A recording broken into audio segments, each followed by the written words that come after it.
ne biçim kadın ya? Of. Ah. Bir kadın böyle horlar mı kardeşim ya? Oo. Burnunda et dil antrikot var. Yuh be. Of. Of.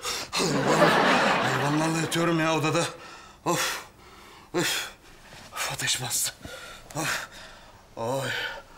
Bu ne ya, böyle horlar mı bir kadın be kardeşim be?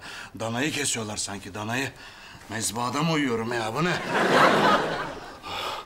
Ulan bu kadınla aynı evde yaşıyorum ya. Başıma bir iş gelmez inşallah. Ulan korkudan çişim geldi be.